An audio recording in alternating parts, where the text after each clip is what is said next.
Hello.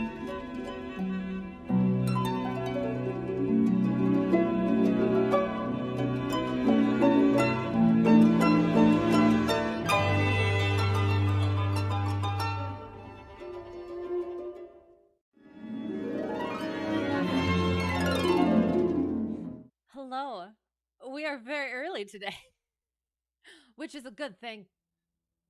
We shall check the sounds and all the things, and we will get started immediately. I hear music. Da da da da. Make sure it's all working. Okay. The Adventures of Sherlock Holmes, a case of identity. I believe we are good to go. All right. We shall see how this new time slot ish works. All right. So we shall get started. A case of identity. Dun dun dun. No chapters. It's just gonna go right into it. So here we go. All good? All good? All good? All good? Okay. We're good. A case of identity. My dear fellow, said Sherlock Holmes as we sat on either side of the fire in his lodgings at Baker Street. Life is infinitely stranger than anything which the mind of man could invent. We would not dare to conceive the things which are really mere commonplaces of existence. If we could fly out of that window hand in hand, hover over this great city, gently remove the roofs, and peep in at the queer things which are going on, the strange coincidences, the plannings, the cross purposes, the wonderful chains of events, working through generations and leading to the most outre results, it would make all fiction with its conventionalities and foreseen conclusions most stale and unprofitable. And yet I am not convinced of it, I answered.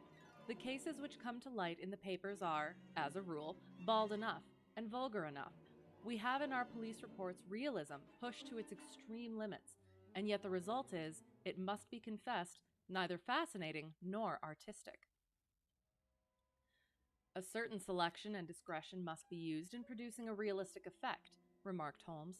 This is wanting in the police report, where more stress is laid, perhaps, upon the platitudes of the magistrate than upon the details, which to an observer contain the vital essence of the whole matter. Depend upon it, there is nothing so unnatural as the commonplace. I smiled and shook my head. I can quite understand your thinking so, I said.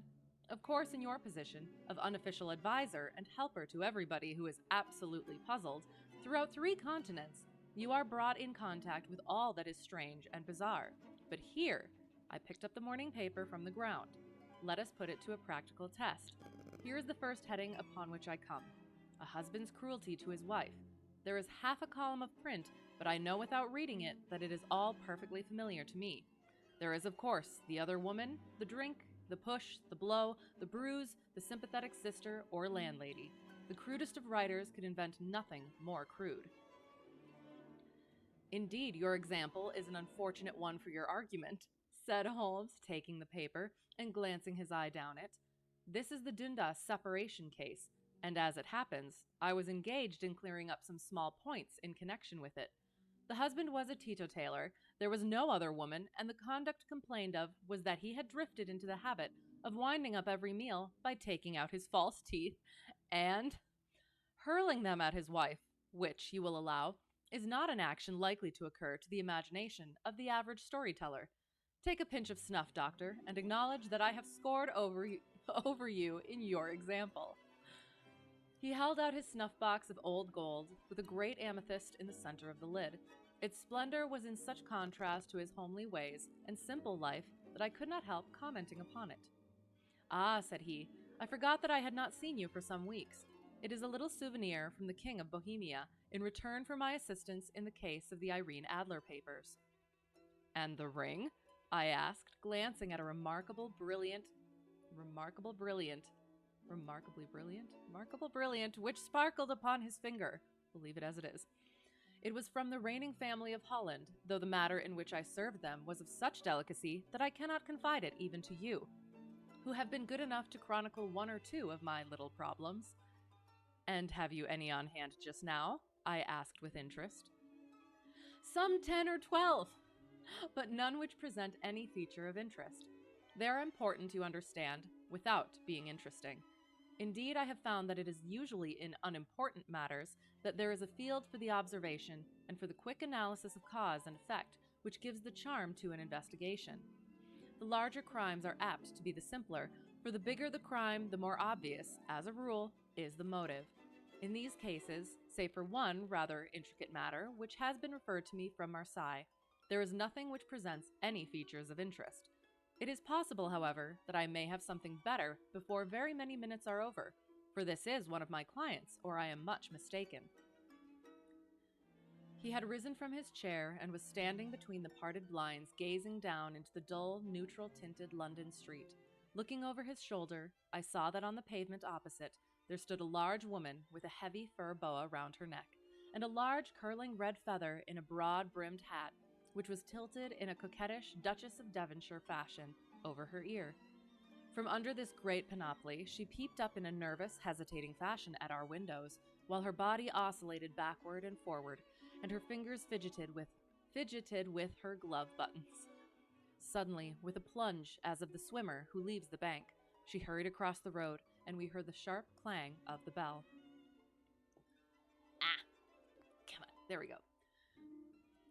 I have seen those symptoms before, said Holmes, throwing his cigarette into the fire. Oscillation upon the pavement always means an affaire de coeur. Ah, where do I have my thing? I gotta check to make sure. An affair of, I can't remember what it's called. Ugh. That's enough for now. Okay. Oh no, and I have no idea where. Oh, wait, maybe I do. Whoa. No, hang on.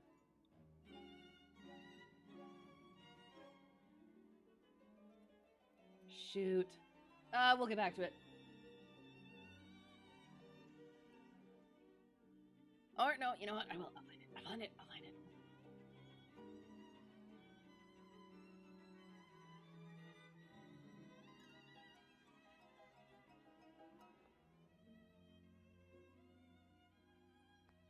There was a perfect site for this. And I had it saved, and then I don't know where I put it.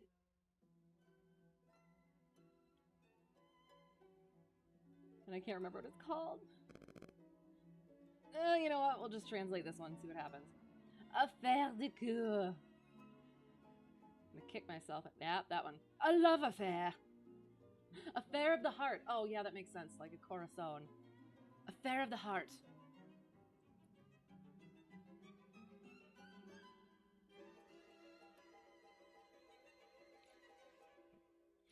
Okay. An affair de coeur, an affair of the heart. She would like advice, but is not sure that the matter is not too delicate for communication. And yet even here we may discriminate. When a woman has been seriously wronged by a man, she no longer oscillates. When a woman has been seriously wronged by a man, she no longer oscillates, and the usual symptom is a broken bell wire. Here we may take it that there is a love matter, but that the maiden is not so much angry as perplexed or grieved.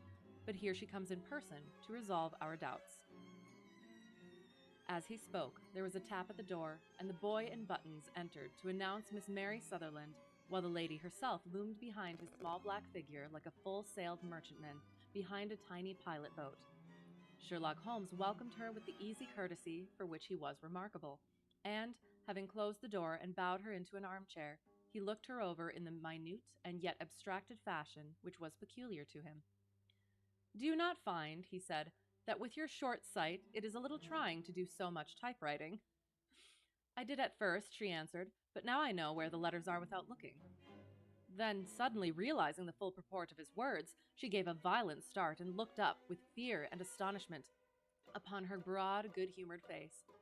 "You've heard about me, Mr. Holmes," she cried, "else how could you know all that?" "Never mind," said Holmes, laughing. "It is my business to know things. Perhaps I have trained myself to see what others overlook. If not, why should you come to consult me?" "I came to you, sir, because I heard of you from Mrs. Etheridge, whose husband you found so easy when the police and everyone had given him up for dead. Oh, Mr. Holmes, I wish you would do as much for me. I'm not rich, but still I have 100 a year in my own right, besides the little that I make by the machine, and I would give it all to know what has become of Mr. Hosmer Angel. Why did you come away to consult me in such a hurry? Asked Sherlock Holmes, with his fingertips together and his eyes to the ceiling. Again, a startled look came over the somewhat vacuous face of Miss Mary Sutherland. Yes, I did bang out of the house, she said, for it made me angry to see the easy way in which Mr. Windibank, that is, my father, took it all. He would not go to the police, and he would not go to you. And so at last, as he would do nothing, and kept on saying that there was no harm done, it made me mad, and I just on with my things and came right away to you. Your father, said Holmes. Your stepfather, surely, since the name is different. Yes, my stepfather. I call him father, though it sounds funny too, for he is only 5 years and 2 months older than myself. Hello, how's it going? I hope this earlier time is not horrendous, but it is, as we must. Hope you are well. We have an affaire de coeur, an affair of the heart, in our midst that Holmes must solve-ish. Yes, some woman's dude is missing or something. Yes. So you're all caught up. Yes, stepfather, call him father. He is only 5 years and 2 months older than myself. And your mother is alive. Oh yes, mother is alive and well. I wasn't best pleased, Mr. Holmes, when she married again so soon after father's death, and a man who was nearly 15 years younger than herself. Father was a plumber in the Tottenham Court Road, and he left a tidy business behind him, which mother carried on with Mr. Hardy, the foreman. But when Mr. Windibank came, he made her sell the business, for he was very superior, being a traveler in wines. They got £4,700 for the goodwill and interest, which wasn't near as much as father could have got if he had been alive. Thank you. You're welcome. I hope it was sufficient. I had expected to see Sherlock Holmes impatient under this rambling and inconsequential narrative, but, on the contrary, he had listened with the greatest concentration of attention. Your own little income, he asked, does it come out of the business? Oh, no, sir. It is quite separate and was left me by my Uncle Ned in Auckland. It is in New Zealand stock, paying 4.5%. £2,500 was the amount, but I can only touch the interest. You interest me extremely, said Holmes, and since you draw so large a sum as 100 a year, with what you earn into the bargain, you no doubt travel a little and indulge yourself in every way. I believe that a single lady can get on very nicely upon an income of about £60. I could do with much less than that, Mr. Holmes, but you understand that as long as I live at home, I don't wish to be a burden to them, and so they have the use of the money just while I am staying with them. Of course, that is only just for the time. Mr. Windibank draws my interest every quarter and pays it over to mother, and I find that I can do pretty well with what I earn at typewriting. It brings me 2p a sheet, and I can often do from 15 to 20 sheets in a day. You have made your position very clear to me, said Holmes. This is my friend, Dr. Watson, before whom you can speak as freely as before myself. Kindly tell us now all about your connection with Mr. Hosmer Angel. Oops. Come back. Give me way. There it is. Okay. A flush stole over Miss Sutherland's face, and she picked nervously at the fringe of her jacket. I met him first at the gasfitters' ball, she said. They used to send father tickets when he was alive, and then afterwards they remembered us and sent them to mother. Mr. Windibank did not wish us to go. He never did wish us to go anywhere. He would get quite mad if I wanted so much as to join a Sunday school treat. But this time I was set on going, and I would go, for what right had he to prevent? He said the folk were not fit for us to know, when all father's friends were to be there. And he said that I had nothing fit to wear, when I had my purple plush that I had never so much as taken out of the drawer. At last, when nothing else would do, he went off to France upon the business of the firm, but we went, mother and I, with Mr. Hardy, who used to be our foreman, and it was there I met Mr. Hosmer Angel. I suppose, said Holmes, that when Mr. Windibank came back from France, he was very annoyed at your having gone to the ball. Oh, well, he was very good about it. He laughed, I remember, and shrugged his shoulders, and said there was no use denying anything to a woman, for she would have her way. I see. Then at the gasfitter's ball you met, as I understand, a gentleman called Mr. Hosmer Angel. Yes, sir. I met him that night, and he called next day to ask if we had got home all safe. And after that, we met him. That is to say, Mr. Holmes, I met him twice for walks. But after that, father came back again, and Mr. Hosmer Angel could not come to the house any more. No? Well, you know, father didn't like anything of the sort. He wouldn't have any visitors if he could help it, and he used to say that a woman should be happy in her own family circle. But then, as I used to say to mother, a woman wants her own circle to begin with, and I had not got mine yet. But how about Mr. Hosmer Angel? Did he make no attempt to see you? Well, father was going off to France again in a week, and Hosmer wrote and said that it would be safer and better not to see each other until he had gone. We could write in the meantime, and he used to write every day. I took the letters in the morning, so there was no need for father to know. Were you engaged to the gentleman at this time? Oh, yes, Mr. Holmes. We were engaged after the first walk that we took. Hosmer, Mr. Angel, was a cashier in an office in Leadenhall Street, and what office? That's the worst of it, Mr. Holmes. I don't know. Where did he live then? He slept on the premises. And you don't know his address? No, except that it was Leadenhall Street. Where did you address your letters then? To the Leadenhall Street post office, to be left till called for. He said that if they were sent to the office, he would be chaffed by all the other clerks about having letters from a lady, so I offered to typewrite them, like he did his, but he wouldn't have that, for he said that when I wrote them, they seemed to come from me, but when they were typewritten, he always felt that the machine had come between us. That will just show you how fond he was of me, Mr. Holmes, and the little things that he would think of. I have thoughts already. It was most suggestive, said Holmes. It has long been an axiom of mine that the little things are infinitely the most important. Can you remember any other little things about Mr. Hosmer Angel? He was a very shy man, Mr. Holmes. He would rather walk with me in the evening than in the daylight, for he said that he hated to be conspicuous. Very retiring and gentlemanly he was.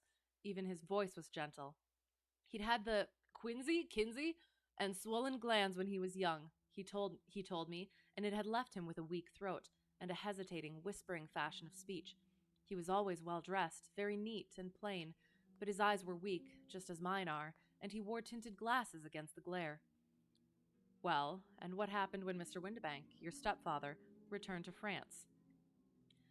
Mr. Hosmer Angel came to the house again and proposed that we should marry before father came back. He was in dreadful earnest and made me swear, with my hands on the testament, that whatever happened, I would always be true to him. Mother said he was quite right to make me swear, and that it was a sign of his passion. Mother was all in his favor from the first, and was even fonder of him than I was. Then, when they talked of marrying within the week, I began to ask about father, but they both said never to mind about father, but just to tell him afterwards, and mother said she would make it all right with him.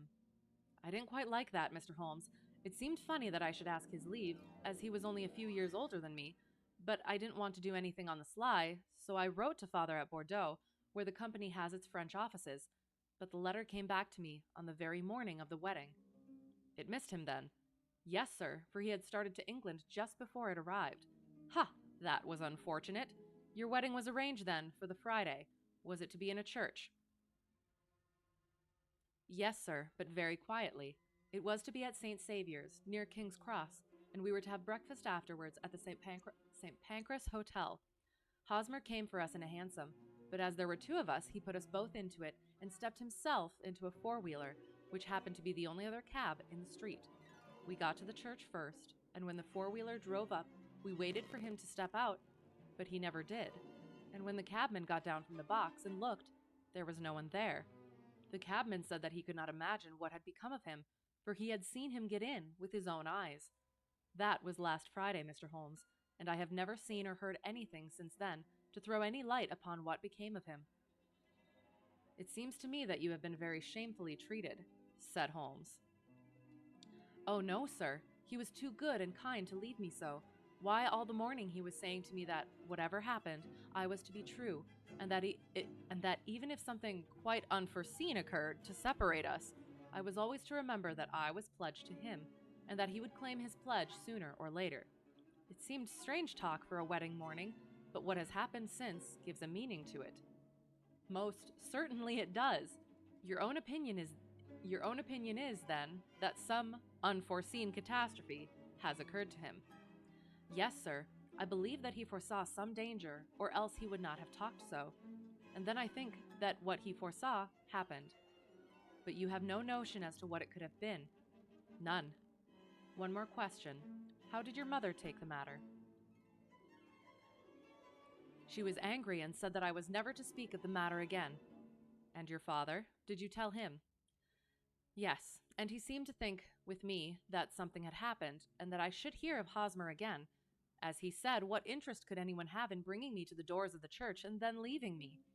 Now, if he had borrowed my money, or if he had married me and got my money settled on him, there might be some reason. But Hosmer was very independent about money, and never would look at a shilling of mine. And yet, what could have happened? And why could he not write? Oh, it drives me half mad to think of it, and I can't sleep a wink at night. She pulled a little handkerchief out of her muff and began to sob heavily into it. I shall glance into the case for you, said Holmes, rising, and I have no doubt that we shall reach some definite result. Let the weight of the matter rest upon me now, and do not let your mind dwell upon it further. Above all, try to let Mr. Hosmer Angel vanish from your memory as he has done from your life. Then you don't think I'll see him again? I fear not. Then what has happened to him? You will leave that question in my hands. I should like an accurate description of him and any letters of his which you can spare. I advertised for him in last Saturday's Chronicle, said she. Here's the slip, and here are 4 letters from him. Thank you. And your address? Number 31, Lion Place, Camberwell. Mr. Angel's address you never had, I understand. Where is your father's place of business? He travels for Westhouse and Marbank, the great claret importers of Fenchurch Street. Thank you. You have made your statement very clearly. You will leave the papers here, and remember the advice which I have given you. Let the whole incident be a sealed book, and do not allow it to affect your life. You are very kind, Mr. Holmes, but I cannot do that. I shall be true to Hosmer. He shall find me ready when he comes back. For all the preposterous hat and the vacuous face, there was something noble in the simple faith of our visitor, which compelled our respect. She laid her little bundle of papers upon the table, and gosh darn it, and went her way, with a promise to come again whenever she might be summoned. Sherlock Holmes sat silent for a few minutes, with his fingertips still pressed together, his legs stretched out in front of him, and his gaze directed upward to the ceiling. Then he took down from the rack the old and oily clay pipe, which was to him as a counselor, and, having lit it, he leaned back in his chair, with the thick blue cloud wreaths spinning up from him, and a look of infinite languor in his face. Quite an interesting study, that maiden, he observed. I found her more interesting than her little problem, which, by the way, is rather a trite one. You will find parallel cases, if you consult my index, in Andover in '77, and there was something of the sort at the Hague last year. Old as is the idea, however, there were 1 or 2 details which were new to me, but the maiden herself was most instructive. You appeared to read a good deal upon her, which was quite invisible to me, I remarked. Not invisible, but unnoticed, Watson. You did not know where to look, and so you missed all that was important. I can never bring you to realize the importance of sleeves, the suggestiveness of thumbnails, or the great issues that may hang from a bootlace. Now, what did you gather from that woman's appearance? Describe it. Well, she had a slate-colored, broad-brimmed straw hat, with a feather of a brickish red. Her jacket was black, with black beads sewn upon it, and a fringe of little black jet ornaments. Her dress was brown, rather darker than coffee color, with a little purple plush at the neck and sleeves. Her gloves were grayish and were worn through at the right forefinger. Her boots I didn't observe. She had small, round, hanging gold earrings, and a general air of being fairly well-to-do in a vulgar, comfortable, easy-going way. Sherlock Holmes clapped his hands softly together and chuckled. "'Pon my word, Watson, you are coming along wonderfully. You have really done very well indeed. It is true that you have missed everything of importance, but you have hit upon the method, and you have a quick eye for color. Never trust general impressions, my boy, but concentrate yourself upon details. My first glance is always at a woman's sleeve. In a man, it is perhaps better first to take the knee of the trouser. As you observe, this woman had plush upon her sleeves, which is a most useful material for showing traces. Interesting. The double line a little above the wrist, where the typewriter presses against the table, was beautifully defined. The sewing machine of the hand type leaves a similar mark, but only on the left arm, and on the side of it farthest from the thumb, instead of being right across the broadest part, as this was. I then glanced at her face, and observing the dint of a pince-nez at either side of her nose, a pince-nez, I ventured a remark upon short sight and typewriting, which seemed to surprise her. It surprised me, but surely it was obvious. I was then much surprised and interested on glancing down to observe that, though the boots which she was wearing were not unlike each other, they were really odd ones, the one having a slightly decorated toe cap, and the other a plain one. One was buttoned only in the 2 lower buttons out of 5, and the other at the first third and fifth. Now, when you see that a young lady, otherwise neatly dressed, has come away from home with odd boots, half buttoned, it is no great deduction to say that she came away in a hurry. Okay? And what else? I asked, keenly interested, as I always was, by my friend's incisive reasoning. I noted in passing that she had written a note before leaving home, but after being fully dressed. You observed that her right glove was torn at the forefinger, but you did not apparently see that both glove and finger were stained with violet ink. She had written in a hurry and dipped her pen too deep. It must have been this morning, or the mark would not remain clear upon the finger. All this is amusing, though rather elementary, but I must go back to business, Watson. Would you mind reading me the advertised description of Mr. Hosmer Angel? I held the little printed slip to the light. Missing, it said, on the morning of the 14th, a gentleman named Hosmer Angel, about 5 foot 7 inches in height, strongly built, sallow complexion, black hair, a little bald in the center, bushy, black side whiskers and mustache, tinted glasses, slight infirmity of speech, was dressed when last seen in black frock coat faced with silk, black waistcoat, gold Albert chain, and gray Harris tweed trousers, with brown gaiters over elastic-sided boots. Known to have been employed in an office in Leadenhall Street. Anybody bringing... That will do, said Holmes. As to the letters, he continued, glancing over them, they are very commonplace. Absolutely no clue in them to Mr. Angel, save that he quotes Balzac once. There is one remarkable point, however, which will no doubt strike you. They are typewritten, I remarked. Not only that, but the signature is typewritten. Look at the neat little Hosmer Angel at the bottom. There is a date, you see, but no superscription except Leadenhall Street, which is rather vague. The point about the signature is very suggestive. In fact, we may call it conclusive. Of what?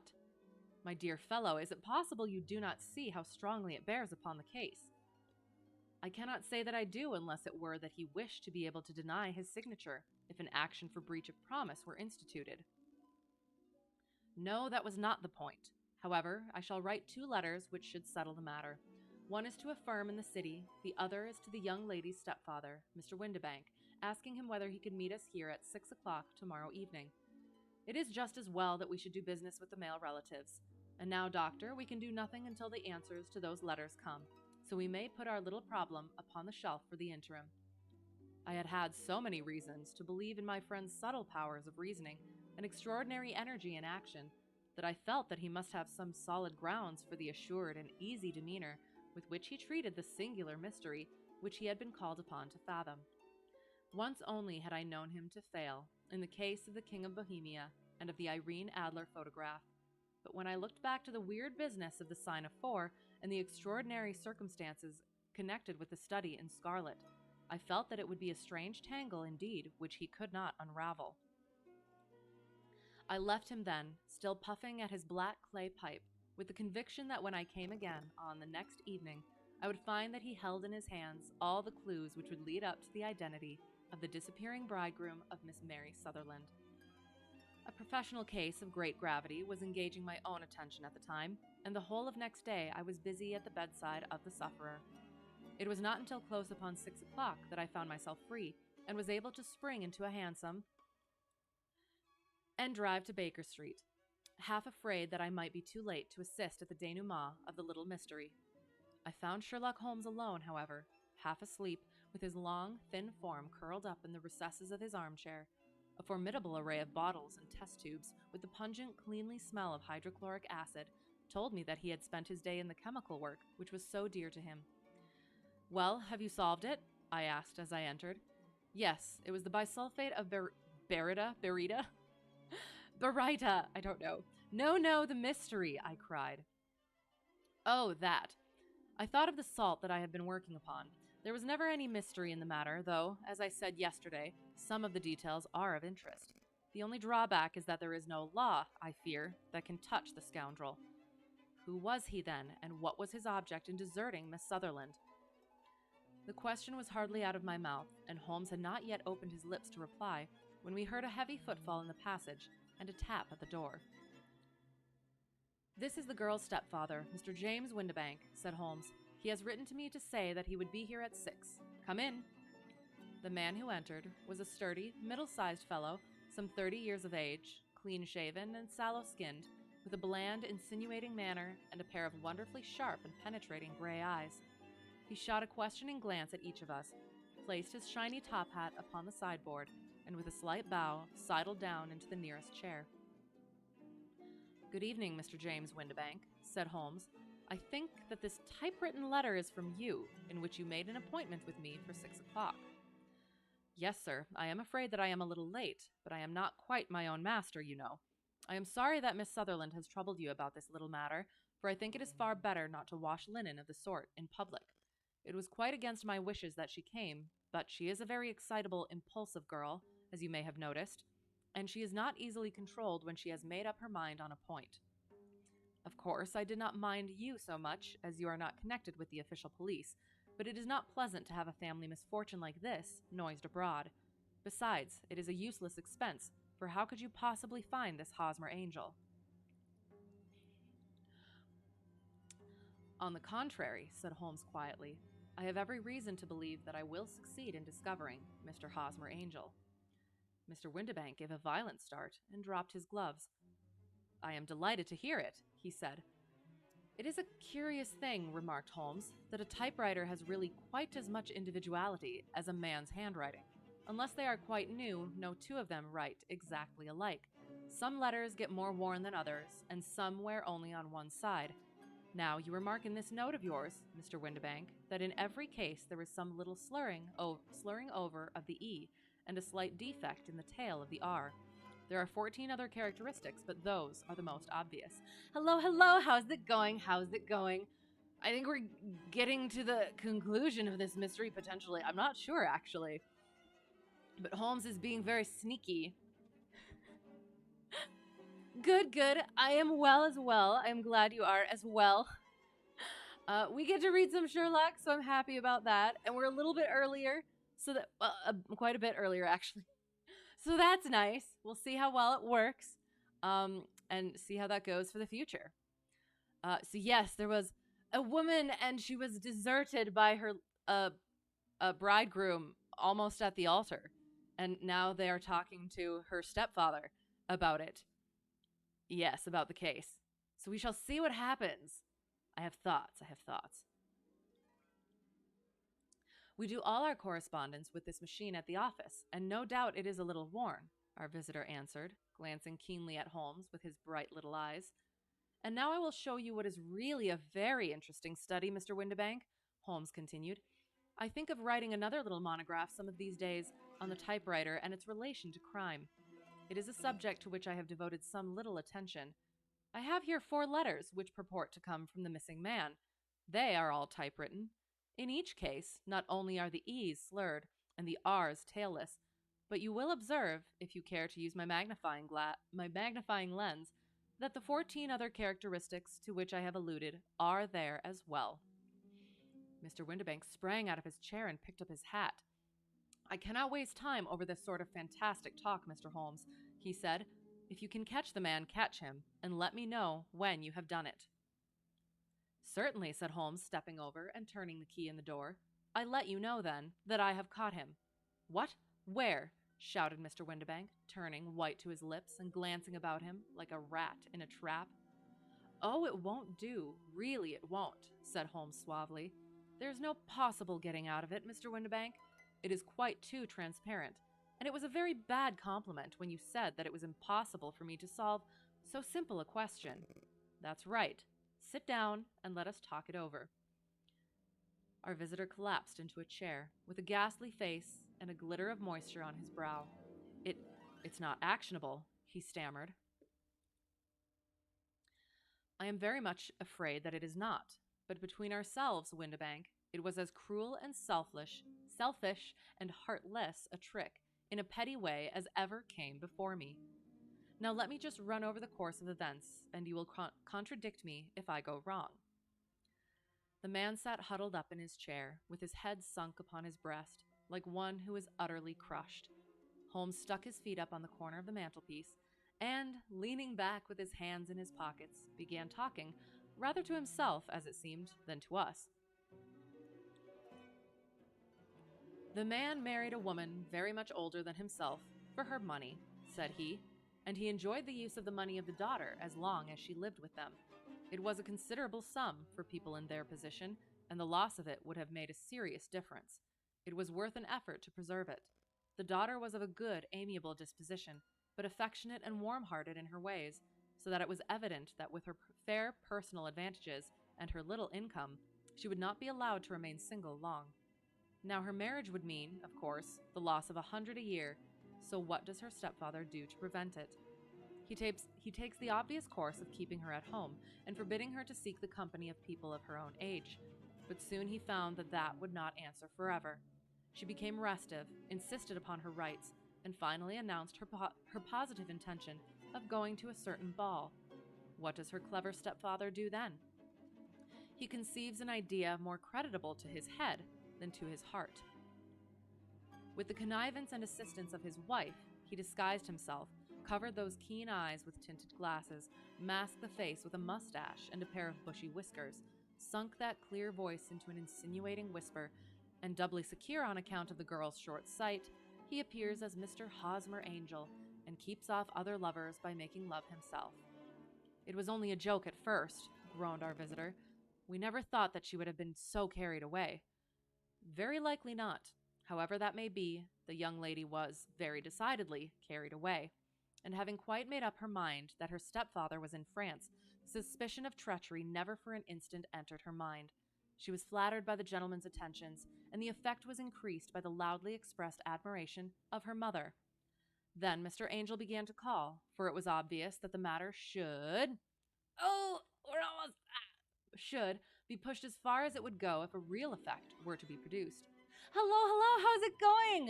How is it going? You are 100% listening, by the way, or are you sleeping? It is perfectly fine if such things happen.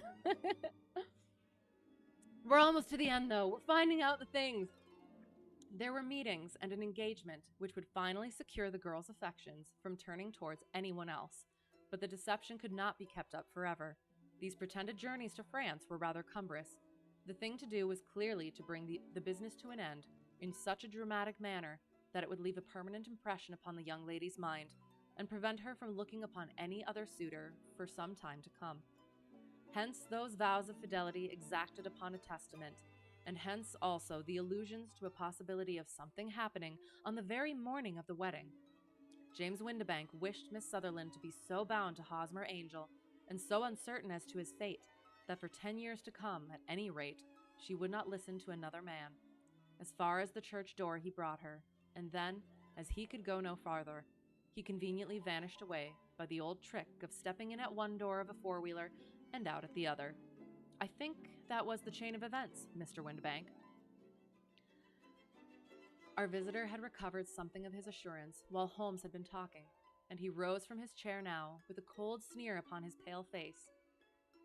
"It may be so, or it may not, Mr. Holmes," said he. "But if you are so very sharp, you ought to be sharp enough to know that it is you who are breaking the law now, and not me. I have done nothing actionable from the first, but as long as you keep that door locked, you lay yourself open to an action for assault and illegal constraint." The law cannot, as you say, touch you, said Holmes, unlocking and throwing open the door. Yet there never was a man who deserved punishment more. If the young lady has a brother or a friend, he ought to lay a whip across your shoulders. By Jove, he continued, flushing up at the sight of the bitter sneer upon the man's face, it is not part of my duties to my client, but here's a hunting crop handy, and I think I shall just treat myself to. He took 2 swift steps to the whip, but before he could grasp it, there was a wild clatter of steps upon the stairs. The heavy hall door banged, and from the window we could see Mr. James Windibank running at the top of his speed down the road. Ah, gosh darn it. There's a cold-blooded scoundrel, said Holmes, laughing, as he threw himself down into his chair once more. That fellow will rise from crime to crime until he does something very bad and ends on a gallows. The case has, in some respects, been not entirely devoid of interest. I cannot now entirely see all the steps of your reasoning, I remarked. Well, of course it was obvious from the first that this Mr. Hosmer Angel must have some strong object for his curious conduct, and it was equally clear that the only man who really profited by the incident, as far as we could see, was the stepfather. Then the fact that the 2 men were never together, but that the one always appeared when the other was away, was suggestive. So were the tinted spectacles and the curious voice, which both hinted at a disguise, as did the bushy whiskers.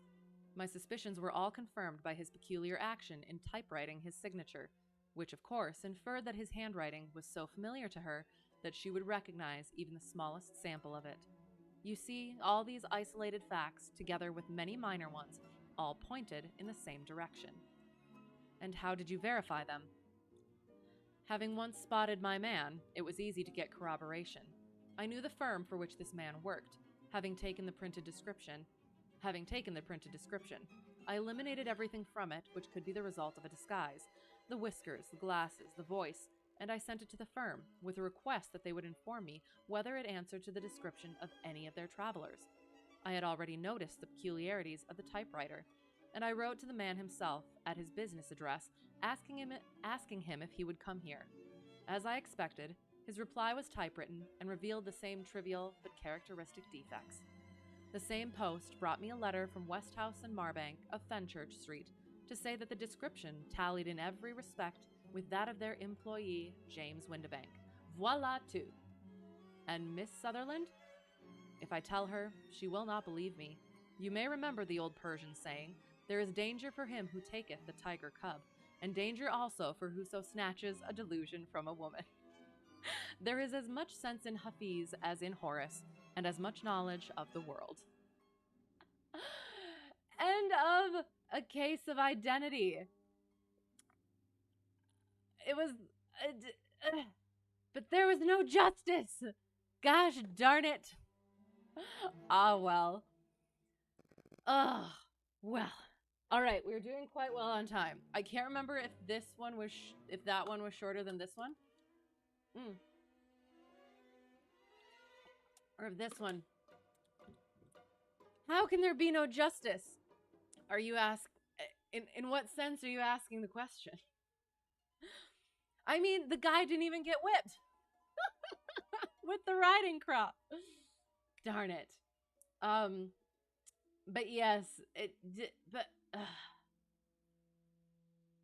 I don't know. It's just one of those things, the playing a trick or whatever. And it's one thing to like play good-natured tricks on people, but to play to play tricks on people who are especially gullible, apparently. And when you profit from it, it's very sad. And I guess if what Holmes said, cold-blooded scoundrel, he will rise from crime to crime until he does something very bad and ends on a gallows. So I guess we can await. We can await the justice. Oh, okay. 1 second. I want to find. I had the thing that told me all the things. Okay. The Sherlock Holmes translations, it had them all together. And I cannot remember where I had them. Was it that one? No?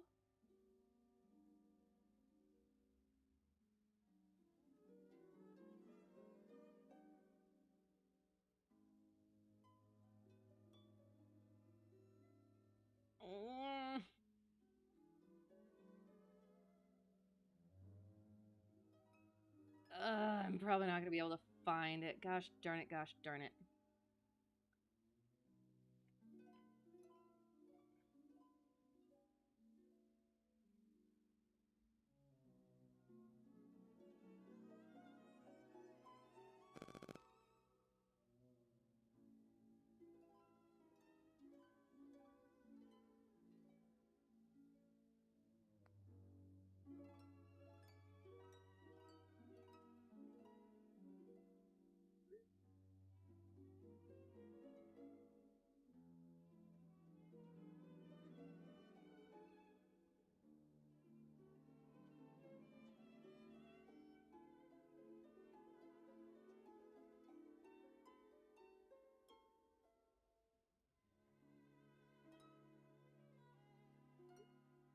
Okay.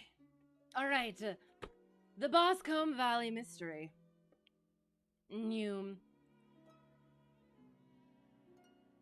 All right. I love. This is one of the reasons that I like this version of it, because I love the little decorative. I cannot remember what it's called. The decorative first letters. There's a name, but I've forgotten. All right. The Boscombe Valley Mystery. We were seated at breakfast one morning, my wife and I, when the maid brought in a telegram. It was from Sherlock Holmes and ran in this way.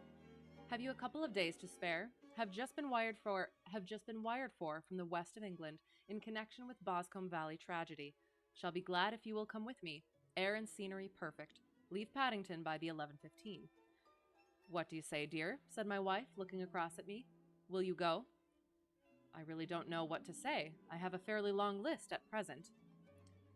Oh, Anstruther would do your work for you. You have been looking a little pale lately. I think that the change would do you good, and you are always so interested in Mr. Sherlock Holmes' cases.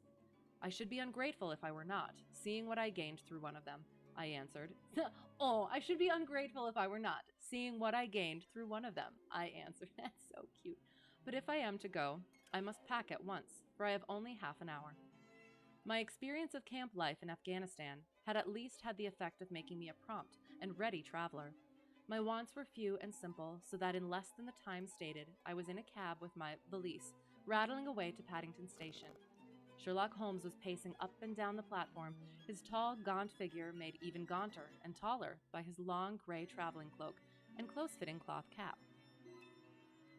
It is really very good of you to come, Watson, said he. It makes a considerable difference to me, having someone with me on whom I can thoroughly rely. Local aid is always either worthless or else biased. If you will keep the 2 corner seats, I shall get the tickets. We had the carriage to ourselves, save for an immense litter of papers which Holmes had brought with him. Among these he rummaged and read, with intervals of note-taking and of meditation, until we were past Reading. Reading? Reading? I feel like it's Reading. Then he suddenly rolled them all into a gigantic ball and tossed them up onto the rack. Have you heard anything of the case? He asked. Not a word. I have not seen a paper for some days. The London press had not had very full accounts. I have just been looking through all the recent papers in order to master the particulars. It seems, from what I gather, to be one of those simple cases which are so extremely difficult. That sounds a little paradoxical, but it is profoundly true. Singularity is almost invariably a clue. The more featureless and commonplace a crime is, the more difficult it is to bring it home. In this case, however, they have established a very serious case against the son of the murdered man. It is a murder, then. Well, it is conjectured to be so. I shall take nothing for granted until I have the opportunity of looking personally into it. I will explain the state of things to you, as far as I have been able to understand it, in a very few words. Boscombe Valley. Oops, hang on. Okay, there. Nah. Boscombe Valley is a country district not very far from Ross, in Herefordshire. The largest landed proprietor in that part is a Mr. John Turner, who made his money in Australia and returned some years ago to the old country. One of the farms which he held, that of Hatherley, was let to Mr. Charles McCarthy, who was also an ex-Australian. The men had known each other in the colonies, so that it was not unnatural that when they came to settle down, they should do so as near each other as possible. Turner was apparently the richer man, so McCarthy became his tenant, but still remained, it seems, upon terms of perfect equality, as they were frequently together. McCarthy had one son, a lad of 18, and Turner had an only daughter of the same age, but neither of them had wives living. They appear to have avoided the society of the neighboring English families and to have led retired lives, though both the McCarthys were fond of sport and were frequently seen at the race meetings of the neighborhood. McCarthy kept 2 servants, a man and a girl. Turner had a considerable household, some half-dozen at the least. That is as much as I have been able to gather about the families. Now for the facts. On June 3rd, that is, on Monday last, McCarthy left his house at Hatherley about 3 in the afternoon and walked down to the Boscombe pool, which is a small lake formed by the spreading out of the stream which runs down the Boscombe valley. He had been out with his serving man in the morning at Ross, and he had told the man that he must hurry, as he had an appointment of importance to keep at 3. From that appointment, he never came back alive. From Hatherley farmhouse to the Boscombe pool is 1/4 of a mile, and two people saw him as he passed over this ground. One was an old woman whose name is not mentioned, and the other was William Crowder, a gamekeeper in the employ of Mr. Turner. Both these witnesses deposed that Mr. McCarthy was walking alone. The gamekeeper adds that within a few minutes of his seeing Mr. McCarthy pass, he had seen his son, Mr. James McCarthy, going the same way with a gun under his arm.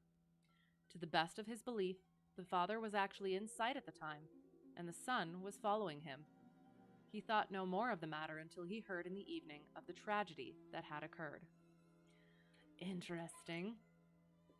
The 2 McCarthys were seen after the time when William Crowder, the gamekeeper, lost sight of them. The Boscombe pool is thickly wooded round, with just a fringe of grass and of reeds round the edge. A girl of 14, Patience Moran, who is the daughter of the lodge-keeper of the Boscombe Valley estate, was in one of the woods picking flowers. She states that while she was there, she saw, at the border of the wood and close by the lake, Mr. McCarthy and his son, and that they appeared to be having a violent quarrel. She heard Mr. McCarthy the elder using very strong language to his son, and she saw the latter raise up his hand as if to strike his father. She was so frightened by their violence that she ran away and told her mother, when she reached home, that she had left the 2 McCarthys quarreling near Boscombe pool, and that she was afraid that they were going to fight. She had hardly said the words when young Mr. McCarthy came running up to the lodge to say that he had found his father dead in the wood and to ask for the help of the lodge-keeper. He was much excited without either his gun or his hat, and his right hand and sleeve were observed to be stained with fresh blood. On following him, they found the dead body stretched out upon the grass beside the pool. The head had been beaten in by repeated blows of some heavy and blunt weapon. The injuries were such as might very well have been inflicted by the butt end of his son's gun, which was found lying on the grass within a few paces of the body. Under these circumstances, the young man was instantly arrested, and a verdict of willful murder having been returned at the inquest on Tuesday, he was on Wednesday brought before the magistrates at Ross, who have referred the case to the next assizes. Those are the main facts of the case as they came out before the coroner and the police court. I could hardly imagine a more damning case, I remarked. If ever circumstantial evidence pointed to a criminal, it does so here. There's a point, though. I am at the right? Yes. More damning case. Circumstantial evidence. Circumstantial evidence is a very tricky thing, answered Holmes thoughtfully. It may seem to point very straight to one thing, but if you shift your own point of view a little, you may find it pointing in an equally uncompromising manner to something entirely different. It must be confessed, however, that the case looks exceedingly grave against the young man, and it is very possible that he is indeed the culprit. There are several people in the neighborhood, however, and among them Miss Turner, the daughter of the neighboring landowner, who believe in his innocence, and who have retained Lestrade, whom you may recollect in connection with the study in scarlet, to work out the case in his interest. Lestrade, being rather puzzled, has referred the case to me, and hence it is that 2 middle-aged gentlemen are flying westward at 50 miles an hour instead of quietly digesting their breakfasts at home. I am afraid, said I, that the facts are so obvious that you will find little credit to be gained out of this case. There is nothing more deceptive than an obvious fact, he answered, laughing. Besides, we may chance to hit upon some other obvious facts which may have been by no means obvious to Mr. Lestrade. You know me too well to think that I am boasting when I say that I shall either confirm or destroy his theory by means which he is quite incapable of employing, or even of understanding. To take the first example to hand, I very clearly perceive that in your bedroom the window is upon the right-hand side, and yet I question whether Mr. Lestrade would have noted even so self-evident a thing as that. How on earth? My dear fellow, I know you well. I know the military neatness which characterizes you. You shave every morning, and in this season you shave by the sunlight. But since your shaving is less and less complete as we get farther back on the left side, until it becomes positively slovenly as we get round the angle of the jaw, it is surely very clear that that side is less illuminated than the other. I could not imagine a man of your habits looking at himself in an equal light and being satisfied with such a result. Dang, just calling him out. I only quote this as a trivial example of observation and inference. Therein lies my métier, and it is just possible that it may be of some service in the investigation which lies before us. There are one or two minor points which were brought out in the inquest, and which are worth considering. The thing! Well, it's not me speaking most of the time, so, we won't get as many things as we do when it's just me babbling. Hello, how is it going? I will quick, check what métier is.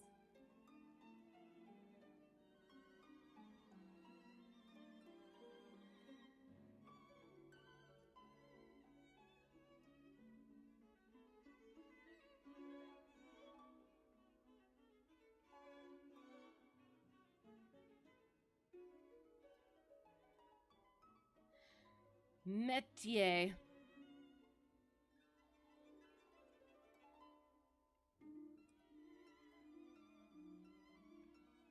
Métier? Métier. What? Métier, yes. A trade, profession, or occupation. I only quote this as a trivial. Therein lies my trade, profession, or occupation. Perfect.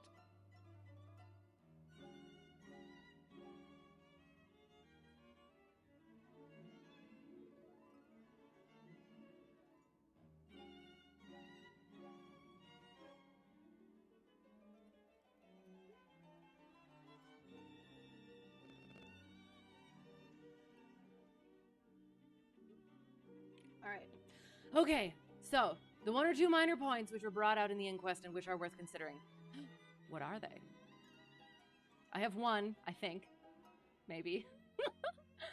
It appears that his arrest did not take place at once, but after the return to Hatherley Farm. On the inspector of constabulary, informing him that he was a prisoner, he remarked that he was not surprised to hear it, and that it was no more than his deserts. This observation of his had the natural effect of removing any traces of doubt which might have remained in the minds of the coroner's jury. It was a confession, I ejaculated. No, for it was followed by a protestation of innocence. Coming on the top of such a damning series of events, it was at least a most suspicious remark. On the contrary, said Holmes, it is the brightest rift which I can at present see in the clouds. However innocent he might be, he could not be such an absolute imbecile as not to see that the circumstances were very black against him. Had he appeared surprised at his own arrest, or feigned indignation at it, I should have looked upon it as highly suspicious, because such surprise or anger would not be natural under the circumstances, and yet might appear to be the best policy to a scheming man.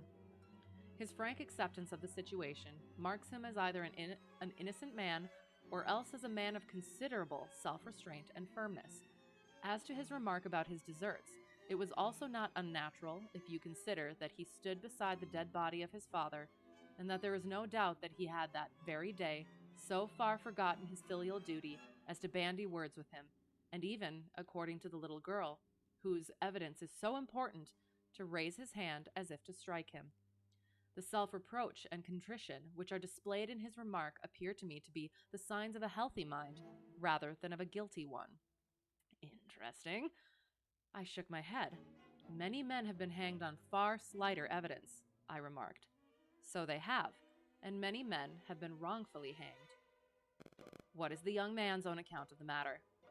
It is, I am afraid, not very encouraging to his supporters, though there are one or two points in it which are suggestive. You will find it here and may read it for yourself.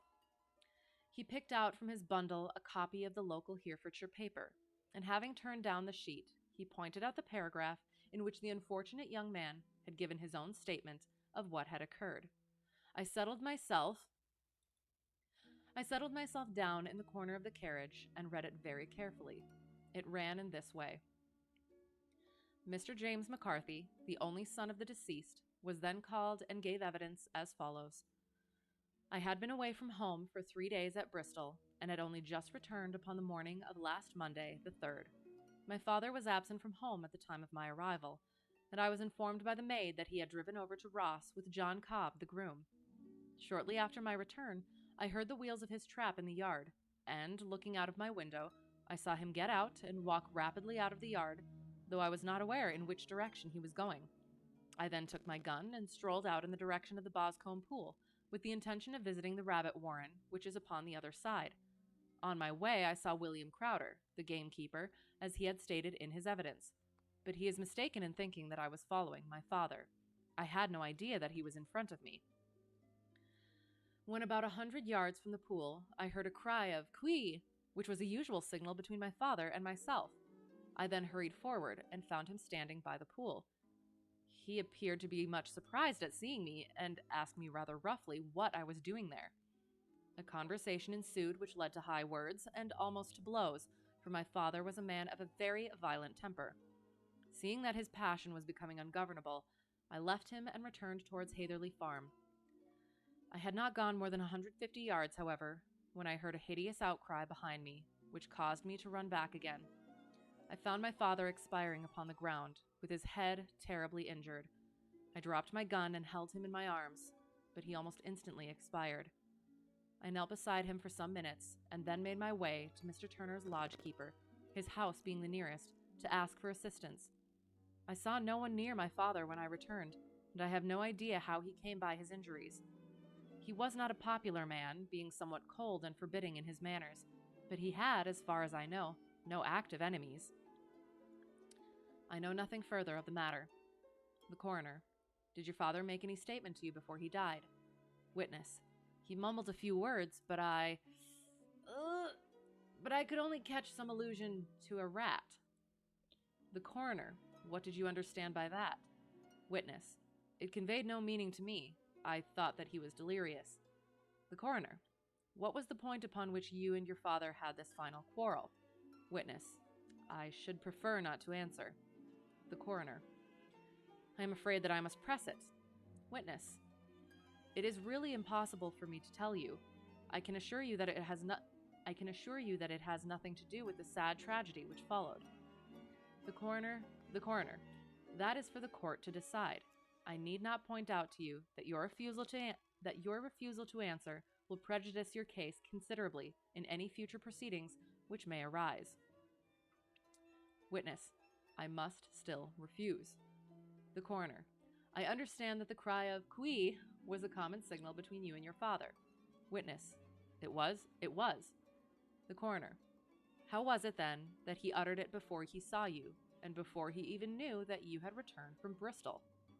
Witness. With considerable confusion. I do not know. A juryman. Did you see nothing which aroused your suspicions when you returned on hearing the cry and found your father fatally injured? Witness. Nothing definite. The coroner. What do you mean? Witness. I was so disturbed and excited as I rushed out into the open that I could think of nothing except of my father. Yet I have a vague impression that as I ran forward, something lay upon the ground to the left of me. It seemed to me to be something gray in color, a coat of some sort, or a plaid perhaps. When I rose from my father, I looked round for it, but it was gone. What? Do you mean that it disappeared before you went for help? Yes, it was gone. You cannot say what it was. No, I had a feeling something was there. How far from the body? 12 yards or so. And how far from the edge of the wood? About the same. Then if it was removed, it was while you were within a dozen yards of it. Yes, but with my back towards it.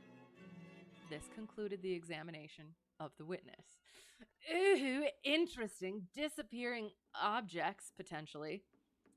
It's the aliens, I know it. I see, said I as I glanced down the column, that the coroner in his concluding remarks was rather severe upon young McCarthy. He calls attention, and with reason, to the discrepancy about his father having signaled to him before seeing him, also to his refusal to give details of his conversation with his father, and his singular account of his father's dying words. They are all, as he remarks, very much against the son. Holmes laughed softly to himself and stretched himself out upon the cushioned seat. Both you and the coroner have been at some pains, said he, to single out the very strongest points in the young man's favor. Don't you see that you alternately give him credit for having too much imagination and too little? Too little if he could not invent a cause of quarrel which would give him the sympathy of the jury. Too much if he evolved from his own inner consciousness anything so outre as a dying reference to a rat and the incident of the vanishing cloth. No, sir, I shall approach this case from the point of view that what this young man says is true, and we shall see whither that hypothesis will lead us. And now, here is my pocket Petrarch, I think, and not another word shall I say of this case until we are on the scene of action. We lunch at Swindon, and I see that we shall be there in 20 minutes. It was nearly 4 o'clock when we at last, after passing through the beautiful Stroud Valley and over the broad, gleaming Severn, found ourselves at the pretty little country town of Ross. A lean, ferret-like man, furtive and sly-looking, was waiting for us upon the platform. In spite of the light brown dust coat and leather leggings which he wore in deference to his rustic surroundings, I had no difficulty in recognizing Lestrade of Scotland Yard. With him we drove to the Hereford Arms, where a room had already been engaged for us. I have ordered a carriage, said Lestrade as we sat over a cup of tea. I knew your energetic nature and that you would not be happy until you had been on the scene of the crime. It was very nice and complimentary of you, Holmes answered. It is entirely a question of barometric pressure. Lestrade looked startled. I do not quite follow, he said. How is the glass? 29, I see. No wind and not a cloud in the sky. I have a case full of cigarettes here which need smoking, and the sofa is very much superior to the usual country hotel abomination. I do not think that it is probable that I shall use the carriage tonight. Lestrade laughed indulgently. You have, no doubt, already formed your conclusions from the newspapers, he said. The case is as plain as a pikestaff, and the more one goes into it, the plainer it becomes. Still, of course, one can't refuse a lady, and such a very positive one, too. She has heard of you, and would have your opinion, though I repeatedly told her that there was nothing which you could do which I had not already done. Why, bless my soul, here is her carriage at the door. He had hardly spoken before there rushed into the room one of the most lovely young women that I have ever seen in my life. Her violet eyes shining, her lips parted, a pink flush upon her cheeks, all thought of her natural reserve lost in her overpowering excitement and concern. Oh, Mr. Sherlock Holmes, she cried, glancing from one to the other of us, and finally, with a woman's quick intuition, fastening upon my companion. I am so glad that you have come. I have driven down to tell you so. I know that James didn't do it. I know it, and I want you to start upon your work, knowing it too. Never let yourself doubt upon that point. We have known each other since we were little children, and I know his faults as no one else does, but he is too tender-hearted to hurt a fly. Such a charge is absurd to anyone who really knows him. I hope we may clear him, Miss Turner, said Sherlock Holmes. You may rely upon my doing all that I can. But you have read the evidence. You have formed some conclusion. Do you not see some loophole, some flaw? Do you not yourself think that he is innocent? I think that it is very probable. There now, she cried, throwing back her head and looking defiantly at Lestrade. You hear? He gives me hopes. Lestrade shrugged his shoulders. I am afraid that my colleague has been a little quick in forming his conclusions, he said. But he is right. Oh, I know that he is right. James never did it. And about his quarrel with his father, I am sure that the reason why he would not speak about it to the coroner was because I was concerned in it. In what way? Asked Holmes. It is no time for me to hide anything. James and his father had many disagreements about me. Mr. McCarthy was very anxious that there should be a marriage between us. James and I have always loved each other as brother and sister, but of course he is young and has seen very little of life yet, and, well, he naturally did not wish to do anything like that yet. So there were quarrels, and this, I am sure, was one of them. And your father? Asked Holmes. Was he in favor of such a union? No, he was averse to it also. No one but Mr. McCarthy was in favor of it. A quick blush passed over her fresh young face as Holmes shot one of his keen, questioning glances at her. Thank you for this information, said he. May I see your father if I call tomorrow? I am afraid the doctor won't allow it. The doctor? Yes, have you not heard? Poor father has never been strong for years back, but this has broken him down completely. He has taken to his bed, and Dr. Willows says that he is a wreck, and that his nervous system is shattered. Mr. McCarthy was the only man alive who had known Dad in the old days, in Victoria. Ha! In Victoria? That is important. Yes, at the mines. Quite so, at the gold mines, where, as I understand, Mr. Turner made his money. Yes, certainly. Thank you, Miss Turner. You have been of material assistance to me. You will tell me if you have any news tomorrow.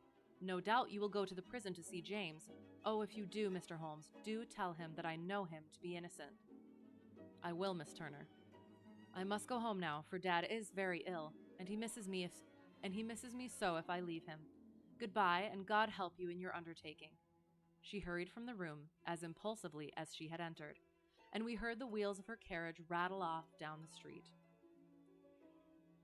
I am ashamed of you, Holmes, said Lestrade with dignity after a few minutes' silence. Why should you raise up hopes which you are bound to disappoint? I am not over-tender of heart, but I call it cruel. I think that I see my way to clearing James McCarthy, said Holmes. Have you an order to see him in prison? Yes, but only for you and me. Then I shall reconsider my resolution about going out. We have still time to take a train to Hereford and see him tonight. Ample. Then let us do so. Watson, I fear that you will find it very slow, but I shall only be away a couple of hours.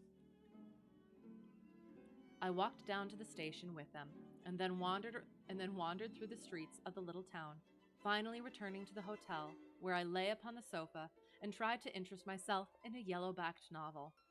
The puny plot of the story was so thin, however, when compared to the deep mystery through which we were groping, and I found my attention wander so continually from the action to the fact that I at last flung it across the room and gave myself up entirely to a consideration of the events of the day. Which is interesting, coming from, I think it was the story before this, where Holmes was talking about how fiction was less interesting and less twisted than reality. And Watson was finding that not the case, and now apparently he is. Character development. Flung it across the room, gave myself up entirely to consideration of the events of the day. Supposing that this unhappy young man's story were absolutely true, then what hellish thing, what absolutely unforeseen and extraordinary calamity could have occurred between the time when he parted from his father and the moment when, drawn back by his screams, he rushed into the glade? It was something terrible and deadly. What could it be? Might not the nature of the injuries reveal something to my medical instincts? I rang the bell and called for the weekly county paper, which contained a verbatim account of the inquest. Was this Holmes's plan all along? In the surgeon's deposition, it was stated that the posterior third of the left parietal bone and the left half of the occipital bone had been shattered by a heavy blow from a blunt weapon. I marked the spot upon my own head. Clearly, such a blow must have been struck from behind. That was to some extent in favor of the accused, as when seen quarreling, he was face to face with his father. Still, it did not go for very much, for the older man might have turned his back before the blow fell. Still, it might be worthwhile to call Holmes' attention to it. Then there was the peculiar dying reference to a rat. What could that mean? It could not be delirium. A man dying from a sudden blow does not commonly become delirious. No, it was more likely to be an attempt to explain how he met his fate. But what could it indicate? I cudgeled my brains. It's a way to put it, Watson. I cudgeled my brains to find some possible explanation. And then the incident of the gray cloth seen by young McCarthy. If that were true, the murderer must have dropped some part of his dress, presumably his overcoat, in his flight, and must have had the hardihood to return and to carry it away at the instant when the sun was kneeling with his back turned, not a dozen paces off. What a tissue of mysteries and improbabilities the whole thing was. I did not wonder at Lestrade's opinion, and yet I had so much faith in Sherlock Holmes' insight that I could not lose hope as long as every fresh fact seemed to strengthen his conviction of young McCarthy's innocence. It was late before Sherlock Holmes returned. He came back alone, for Lestrade was staying in lodgings in the town. "The glass still keeps very high," he remarked as he sat down. "It is of importance that it should not rain before we are able to go over the ground. On the other hand, a man should be at his very best and keenest for such nice work as that, and I did not wish to do it when fagged by a long journey. I have seen young McCarthy." "And what did you learn from him?" "Nothing." "Could he throw no light?" "None at all. I was inclined to think at one time that he knew who had done it and was screening him or her, but I am convinced now that he is as puzzled as everyone else. He is not a very quick-witted youth, though comely to look at, and, I should think, sound at heart." "I cannot admire his taste," I remarked, "if it is indeed a fact that he was averse to a marriage with so charming a young lady as this Miss Turner." "Ah, thereby hangs a rather painful tale. This fellow is madly, insanely in love with her, but some 2 years ago, when he was only a lad, and before he really knew her, for she had been away 5 years at a boarding school, what does the idiot do but get into the clutches of a barmaid in Bristol and marry her at a registry office? Oh no!" No one knows a word of the matter, but you can imagine how maddening it must be to him to be upbraided for not doing what he would give his very eyes to do, but what he knows to be absolutely impossible. It was sheer frenzy of this sort which made him throw his hands up into the air when his father, at their last interview, was goading him on to propose to Miss Turner. On the other hand, he had no means of supporting himself, and his father, who was by all accounts a very hard man, would have thrown him over utterly had he known the truth. It was with his barmaid wife that he had spent the last 3 days in Bristol, and his father did not know where he was. Mark that point, it is of importance. Good has come out of evil, however, for the barmaid, finding from the papers that he is in serious trouble and likely to be hanged, has thrown him over utterly and has written to him to say that she has a husband already in the Bermuda dockyard, so that there is really no tie between them. Oh, how interesting. I think that bit of news has consoled young McCarthy for all that he has suffered. But if he is innocent, who has done it? Ah, who? I would call your attention very particularly to 2 points. One is that the murdered man had an appointment with someone at the pool, and that the someone could not have been his son, for his son was away, and he did not know when he would return. The second is that the murdered man was heard to cry cooee before he knew that his son had returned. Those are the crucial points upon which the case depends. And now let us talk about George Meredith, if you please, and we shall leave all minor matters until tomorrow. There was no rain, as Holmes had foretold, and the morning broke bright and cloudless. At 9 o'clock, Lestrade called for us with the carriage, and we set off for Hatherley Farm and the Boscombe pool. "There is serious news this morning," Lestrade observed. "It is said that Mr. Turner, of the Hall, is so ill that his life is despaired of." "An elderly man, I presume?" said Holmes. "About 60, but his constitution has been shattered by his life abroad, and he has been in failing health for some time. This business has had a very bad effect upon him. He was an old friend of McCarthy's, and, I may add, a great benefactor to him, for I have learned that he gave him Hatherley Farm rent-free." "Indeed, that is interesting," said Holmes. "Oh, yes, in 100 other ways he has helped him. Everybody about here speaks of his kindness to him." "Really, does it not strike you as a little singular that this McCarthy, who appears to have had little of his own, and to have been under such obligations to Turner, should still talk of marrying his son to Turner's daughter, who is presumably heiress to the estate, and that in such a very cocksure manner, as if it were merely a case of a proposal, and all else would follow? It is the more strange, since we know that Turner himself was averse to the idea. The daughter told us as much. Do you not deduce something from that?" "We have got to the deductions and the inferences," said Lestrade, winking at me. I find it hard enough to tackle facts, Holmes, without flying away after theories and fancies." "You are right," said Holmes demurely. "You do find it very hard to tackle the facts." Got him. "Anyhow, I have grasped one fact which you seem to find it difficult to get hold of," replied Lestrade with some warmth, and that is that McCarthy Sr. met his death from McCarthy Jr., and that all theories to the contrary are the merest moonshine." "Well, moonshine is a brighter thing than fog," said Holmes, laughing, "but I am very much mistaken if this is not Hatherley Farm upon the left." Yes, that is it. It was a widespread, comfortable-looking building, 2-storied, slate-roofed, with great yellow blotches of lichen upon the gray walls. The drawn blinds and the smokeless chimneys, however, gave it a stricken look, as though the weight of this horror still lay heavy upon it. We called at the door, when the maid, at Holmes' request, showed us the boots which her master wore at the time of his death, and also a pair of the son's, though not the pair which he had then had. Having measured these very carefully from 7 or 8 different points, Holmes desired to be led to the courtyard, from which we all followed the winding track which led to Boscombe Pool. Sherlock Holmes was transformed when he was hot upon such a scent as this. Men who had only known the quiet thinker and logician of Baker Street would have failed to recognize him. His face flushed and darkened, his brows were drawn into 2 hard black lines, while his eyes shone out from beneath them with a steely glitter. His face was bent downward, his shoulders bowed, his lips compressed, and the veins stood out like whipcord in his long, sinewy neck.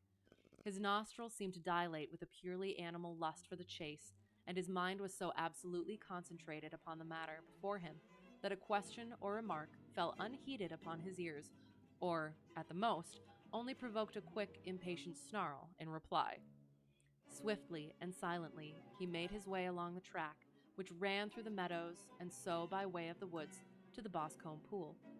It was damp, marshy ground, as is all that district, and there were marks of many feet, both upon the path and amid the short grass which bounded it on either side. Sometimes Holmes would hurry on, sometimes stop dead, and once he made quite a little detour into the meadow. Lestrade and I walked behind him, the detective indifferent and contemptuous, while I watched my friend with the interest which sprang from the conviction that every one of his actions was directed towards a definite end. The Boscombe Pool, which is a little reed-girt sheet of water some 50 yards across, is situated at the boundary between the Hatherley Farm and the private park of the wealthy Mr. Turner. Above the woods which lined it upon the farther side, we could see the red, jutting pinnacles which marked the site of the rich landowner's dwelling. On the Hatherley side of the pool, the woods grew very thick, and there was a narrow belt of sodden grass 20 paces across between the edge of the trees and the reeds which lined the lake. Lestrade showed us the exact spot at which the body had been found, and indeed, so moist was the ground that I could plainly see the traces which had been left by the fall of the stricken man. To Holmes, as I could see by his eager face and peering eyes, very many other things were to be read upon the trampled grass. He ran round, like a dog who was picking up a scent, and then turned upon my companion. "What did you go into the pool for?" he asked. "I fished about with a rake. I thought there might be some weapon or other trace. But how on earth—" "Oh, tut-tut, I have no time. That left foot of yours with its inward twist is all over the place. A mole could trace it. And there it vanishes among the reeds. Oh, how simple it would all have been had I been here before they came like a herd of buffalo and wallowed all over it. Here is where the party with the lodge-keeper came, and they have covered all tracks for 6 or 8 feet round the body. But here are 3 separate tracks of the same feet." He drew out a lens and lay down upon his waterproof to have a better view, talking all the time, rather to himself than to us. "These are young McCarthy's feet. Twice he was walking, and once he ran swiftly, so that the soles are deeply marked and the heels hardly visible. That bears out his story. He ran when he saw his father on the ground. Then here are the father's feet as he paced up and down. What is this, then? It is the butt end of the gun as the son stood listening. And this, ha, what have we here? Tiptoes, square too, quite unusual boots. They come, they go, they come again. Of course, that was for the cloak. Now where did they come from?" He ran up and down, sometimes losing, sometimes finding the track, until we were well within the edge of the wood and under the shadow of a great beech, the largest tree in the neighborhood. Holmes traced his way to the farther side of this and lay down once more upon his face with a little cry of satisfaction. For a long time he remained there, turning over the leaves and dried sticks, gathering up what seemed to me to be dust into an envelope, and examining with his lens not only the ground, but even the bark of the tree as far as he could reach. A jagged stone was lying among the moss, and this also he carefully examined and retained. Then he followed a pathway through the wood until he came to the high road, where all traces were lost. "It has been a case of considerable interest," he remarked, returning to his natural manner. "I fancy that this gray house on the right must be the lodge. I think that I will go in and have a word with Moran, and perhaps write a little note. Having done that, we may drive back to our luncheon. You may walk to the cab, and I shall be with you presently." It was about 10 minutes before we regained our cab and drove back into Ross, Holmes still carrying with him the stone which he had picked up in the wood. "This may interest you, Lestrade," he remarked, holding it out. "The murder was done with it." "Maybe. I see no marks." "There are none." "How do you know, then?" "The grass was growing under it. It had only lain there a few days. There was no sign of a place whence it had been taken. It corresponds with the injuries. There is no sign of any other weapon." "And the murderer?" "Is a tall man, left-handed, limps with the right leg, wears thick-soled shooting boots and a gray cloak, smokes Indian cigars, uses a cigar holder, and carries a blunt penknife in his pocket. There are several other indications, but these may be enough to aid us in our search." Lestrade laughed. "I am afraid that I am still a skeptic," he said. Theories are all very well, but we have to deal with a hard-headed British jury." "Nous verrons," answered Holmes calmly. "Hang on, I must check it. We have the truth? Something about the truth. Truth. Something. I think. Nous verrons. Not moose or mouse. Nous verrons. We will see. Oh, gosh darn it. Ver. To see. We will see. Nous verrons," answered Holmes calmly. "You work your own method, and I shall work mine. I shall be busy this afternoon, and shall probably return to London by the evening train." "And leave your case unfinished?" "No, finished. But the mystery, it is solved." "Who was the criminal, then?" "The gentleman I described." "But who is he?" "Surely it would not be difficult to find out. This is not such a populous neighborhood." Lestrade shrugged his shoulders. "I am a practical man," he said, "and I really cannot undertake to go about the country looking for a left-handed gentleman with a game leg. I should become the laughing-stock of Scotland Yard." "All right," said Holmes quietly. "I have given you the chance. Here are your lodgings. Goodbye. I shall drop you a line before I leave." Having left Lestrade at his rooms, we drove to our hotel, where we found lunch upon the table. Holmes was silent and buried in thought with a pained expression upon his face, as one who finds himself in a perplexing position. "Look here, Watson," he said when the cloth was cleared. "Just sit down in this chair and let me preach to you for a little. I don't know quite what to do, and I should value your advice. Light a cigar and let me expound." "Pray do so." "Well, now, in considering this case, there are 2 points about young McCarthy's narrative which struck us both instantly, although they impressed me in his favor and you against him. One was the fact that his father should, according to his account, cry cooee before seeing him. The other was his singular dying reference to a rat. He mumbled several words, you understand, but that was all that caught the son's ear. Now, from this double point, our research must commence, and we will begin it by presuming that what the lad says is absolutely true." "What of this cooee, then?" "Well, obviously it could not have been meant for the son. The son, as far as he knew, was in Bristol. It was mere chance that he was within earshot. The cooee was meant to attract the attention of whoever it was that he had the appointment with. But cooee is a distinctly Australian cry, and one which is used between Australians. There is a strong presumption that the person whom McCarthy expected to meet him at Boscombe Pool was someone who had been in Australia." "What of the rat, then?" Sherlock Holmes took a folded paper from his pocket and flattened it out on the table. "This is a map of the colony of Victoria," he said. I wired to Bristol for it last night." He put his hand over part of the map. "What do you read?" "A rat," I read. "And now?" He raised his hand. "Ballarat." "Quite so. That was the word the man uttered, and of which his son only caught the last 2 syllables. He was trying to utter the name of his murderer, so-and-so, of Ballarat." It is wonderful, I exclaimed. "It is obvious." And now, you see, I had narrowed the field down considerably. The possession of a gray garment was a 3rd point which, granting the son's statement to be correct, was a certainty. We have come now out of mere vagueness to the definite conception of an Australian from Ballarat with a gray cloak. "Certainly. And one who was at home in the district, for the pool can only be approached by the farm or by the estate, where strangers could hardly wander." "Quite so." "Then comes our expedition of today.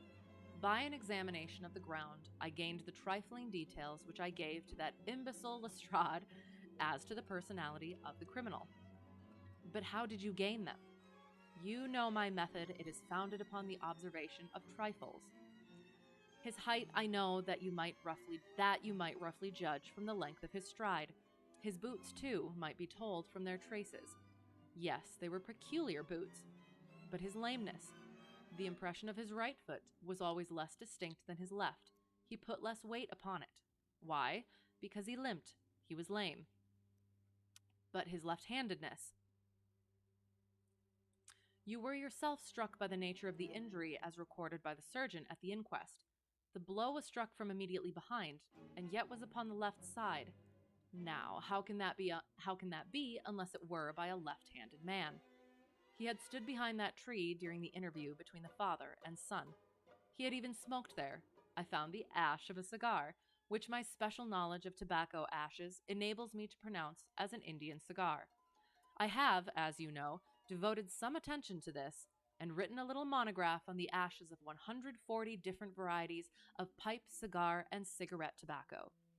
Having found the ash, I then looked round and discovered the stump among the moss where he had tossed it. It was an Indian cigar, of the variety which are rolled in Rotterdam. And the cigar holder, I could see that the end had not been in his mouth. Therefore, he used a holder. The tip had been cut off, not bitten off, but the cut was not a clean one, so I deduced a blunt penknife. Holmes, I said, you have drawn a net round this man from which he cannot escape, and you have saved an innocent human life as truly as if you had cut the cord which was hanging him. I see the direction in which all this points. The culprit is Mr. John Turner, cried the hotel waiter, opening the door of our sitting room and ushering in a visitor. The man who entered. Oh, wait, I gotta go up. Wasn't that a fitting transition? The man who entered was a strange and impressive figure. His slow, limping step and bowed shoulders gave the appearance of decrepitude, and yet his hard, deep-lined, craggy features and his enormous limbs showed that he was possessed of unusual strength of body and of character. His tangled beard, grizzled hair, and outstanding, drooping eyebrows combined to give an air of dignity and power to his appearance, but his face was of an ashen white, while his lips and the corners of his nostrils were tinged with a shade of blue. It was clear to me, at a glance, that he was in the grip of some deadly and chronic disease. "Pray, sit down on the sofa," said Holmes gently. "You had my note." "Yes, the lodge-keeper brought it up. You said that you wished to see me here to avoid scandal." "I thought people would talk if I went to the hall." "And why did you wish to see me?"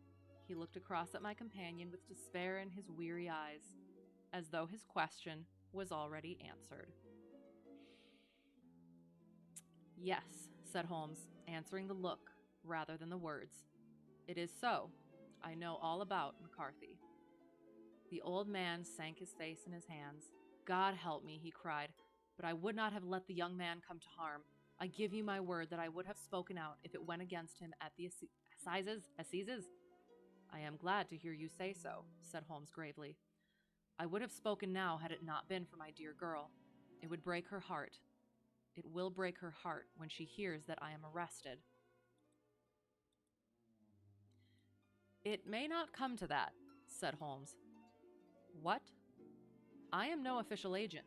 I understand that it was your daughter who required my presence here, and I am acting in her interests. Young McCarthy must be got off, however." "I am a dying man," said old Turner. "I have had diabetes for years. My doctor says it is a question whether I shall live a month. Yet I would rather die under my own roof than in a jail." Holmes rose and sat down at the table with his pen in his hand and a bundle of paper before him. "Just tell us the truth," he said. "I shall jot down the facts. You will sign it, and Watson here can witness it. Then I could produce your confession at the last extremity to save young McCarthy. I promise you that I shall not use it unless it is absolutely needed." "It's as well," said the old man. "It's a question whether I shall live to see the assizes, so it matters little to me." You know what? I'm gonna find out how to actually pronounce it so I can stop questioning it.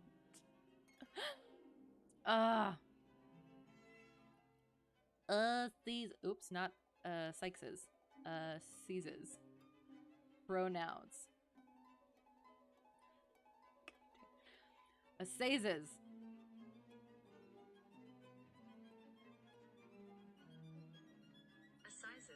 It is assizes. Assizes. All right, there. No more question. Where did it go? "It's as well," said the old man. "It's a question whether I shall live to the assizes, so it matters little to me, but I should wish to spare Alice the shock. And now I will make the thing clear to you. It has been a long time in the acting, but will not take me long to tell.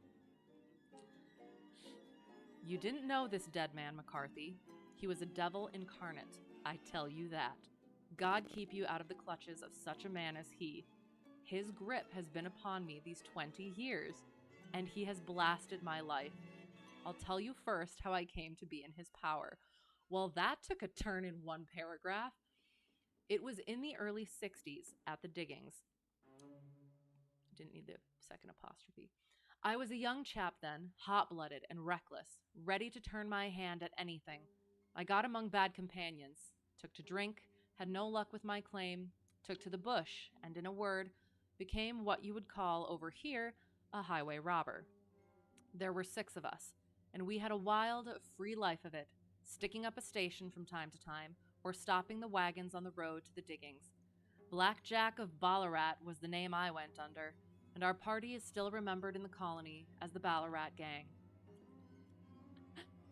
One day, a gold convoy came down from Ballarat to Melbourne, and we lay in wait for it and attacked it. There were 6 troopers and 6 of us. So it was a close thing, but we emptied 4 of their saddles at the first volley. 3 of our boys were killed, however, before we got the swag. I put my pistol to the head of the wagon driver, who was this very man, McCarthy. I wished to the Lord that I had shot him then, but I spared him, though I saw his wicked little eyes fixed on my face, as though to remember every feature. Uh-oh. We got away with the gold, became wealthy men, and made our way over to England without being suspected. There I parted from my old pals and determined to settle down to a quiet and respectable life.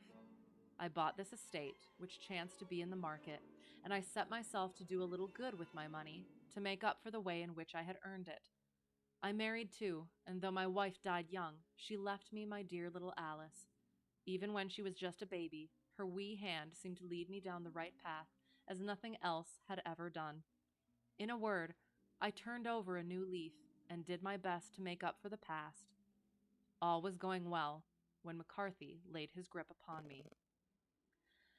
I had gone up to town about an investment, and I met him in Regent Street, with hardly a coat to his back or a boot to his foot. "Here we are, Jack," says he, touching me on the arm. "We'll be as good as a family to you. There's 2 of us, me and my son, and you can have the keeping of us. If you don't, it's a fine, law-abiding country in England, and there's always a policeman within hail."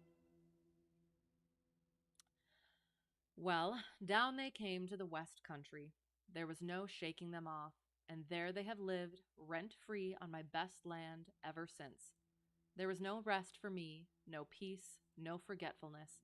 Turn where I would, there was his cunning, grinning face at my elbow. It grew worse as Alice grew up, for he soon saw I was more afraid of her knowing my past than of the police. Whatever he wanted, he must have, and whatever it was I gave him without question: land, money, houses, until at last he asked a thing which I could not give. He asked for Alice. His son, you see, had grown up, and so had my girl, and as I was known to be in weak health, it seemed a fine stroke to him that his lad should step into the whole property. But there I was firm. I would not have his cursed stock mixed with mine. Not that I had any dislike to the lad, but his blood was in him, and that was enough. I stood firm. McCarthy threatened. I braved him to do his worst. We were to meet at the pool midway between our houses to talk it over. When I went down there, I found him talking with his son, so I smoked a cigar and waited behind a tree until he should be alone. But as I listened to his talk, all that was black and bitter in me seemed to come uppermost. He was urging his son to marry my daughter, with as little regard for what she might think as if she were a slut from off the streets.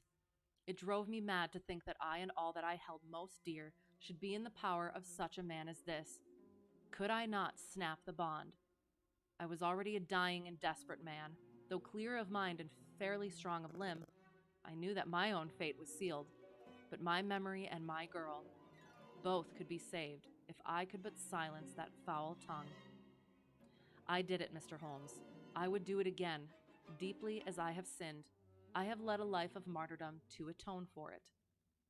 But that my girl should be entangled in the same meshes which held me was more than I could suffer. I struck him down with no more compunction than if he had been some foul and venomous beast. His cry brought back his son, but I had gained the cover of the wood, though I was forced to go back to fetch the cloak which I had dropped in my flight. That is the true story, gentlemen, of all that occurred. "Well, it is not for me to judge you," said Holmes, as the old man signed the statement which had been drawn out. "I pray that we may never be exposed to such a temptation." "I pray not, sir. And what do you intend to do?" "In view of your health, nothing. You are yourself aware that you will soon have to answer for your deed at a higher court than the assizes. I will keep your confession, and if McCarthy is condemned, I shall be forced to use it. If not, it shall never be seen by mortal eye, and your secret, whether you be alive or dead, shall be safe with us." "Farewell, then," said the old man, said the old man solemnly. Your own deathbeds, when they come, will be the easier for the thought of the peace which you have given to mine. Tottering and shaking in all his giant frame, he stumbled slowly from the room. God help us, said Holmes after a long silence. Why does fate play such tricks with poor, helpless worms? I never hear of such a case as this, that I do not think of Baxter's words, and say, there, but for the grace of God, goes Sherlock Holmes. James McCarthy was acquitted at the assizes on the strength of a number of objections which had been drawn out by Holmes and submitted to the defending counsel. Old Turner lived for 7 months after our interview, but he is now dead, and there is every prospect that the son and daughter may come to live happily together in ignorance of the black cloud which rests upon their past. End of the Boscombe Valley mystery. And again, okay, so I have read these before, so I guess there are in some ways that I might potentially be biased, or I might see things that might not be as, like, the things that I notice might be because I have read it before. So, and again, I do, the connections between the two, like, again, and the contrast, the connections and contrast. So the one part where, again, I'll go back to this first, where is it? This first part in the case of identity. Life is infinitely stranger than anything which the mind of man could invent. And then he goes on to say a bunch of the other things. We cannot dare to conceive the things which are really mere commonplaces of existence. It would make all fiction, with its conventionalities and foreseen conclusions, most stale and unprofitable. So that was Holmes. And then there's Watson, and yet I am not convinced of it. Watson answered, the cases which come to light in the papers are, as a rule, bald enough and vulgar enough. Nothing confessed, neither fascinating nor artistic. And then Watson gives an example from a paper that Holmes then says, it actually, your example doesn't work for your argument. Because, so yes, the article was a husband's cruelty to his wife. So then Watson goes, of course, there's the other woman, the drink, the push, the blow, the bruise, the sympathetic sister or landlady. The crudest of writers could invent nothing more crude. And then Holmes takes that and says, well, actually, there was no other woman. Conduct complained of was that the husband kept taking out his false teeth at the end of every meal and hurling them at his wife. Which you will allow is not an action likely to occur to the imagination of the average storyteller. Cut to a Boscombe Valley mystery. Where is it? Gosh darn it. I'll hopefully can find it again. Walked down the station, flung... Yes, okay. When Sherlock left Watson to go and see the kid in prison with Lestrade, Watson stays at the hotel, tried to interest myself in a yellow-backed novel. The puny plot of the story was so thin, when compared to the deep mystery through which we were groping, found my attention wander so continually from the action to the fact that I at last flung it across the room, gave myself up entirely to a consideration of the events of the day. So he himself takes the fiction, realizes how boring it is, and how much more interesting is the fact before him. That I would take that as some degree of, there's that parallelism, but also character development, ? Can that be considered character development? And then he brings up, he considers the things, he considers the day, and then he utilizes his own strengths in the understanding where the blow is struck and everything. So yeah, so exchanging the novel for the paper, as he hadn't wanted to, or what's the word? Shirked isn't the right word, but shrugged off sort of thing before. So there's that point. And then the other thing is, so this one over here, again, it was fairly straightforward. And again, the fact that I have read them before makes me wonder if I wouldn't have kind of noticed the little bits and pieces if I hadn't read it before. But maybe, because it was one of those where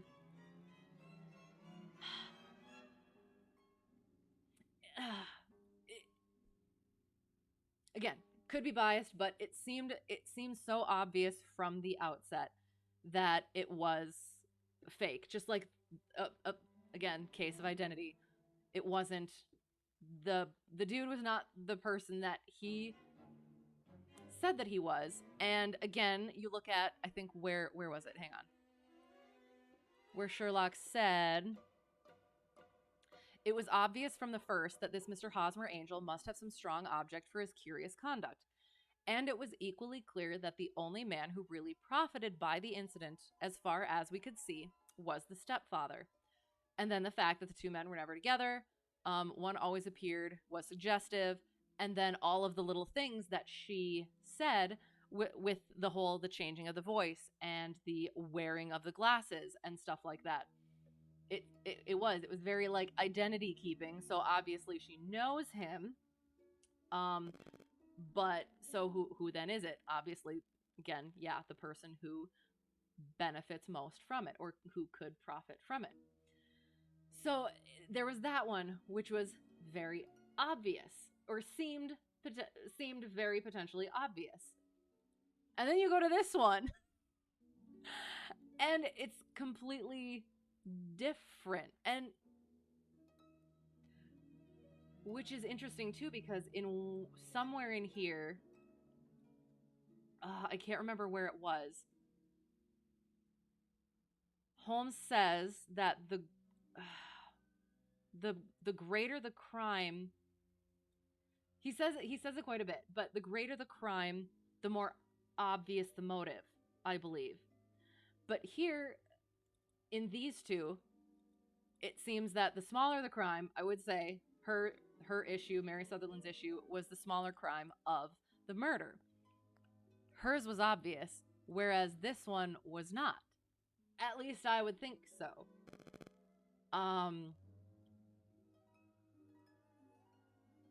And there were and that's the thing too, again, with as an author, to be able to write that in such a way, to have those obvious points, those obvious stories, and then to have those,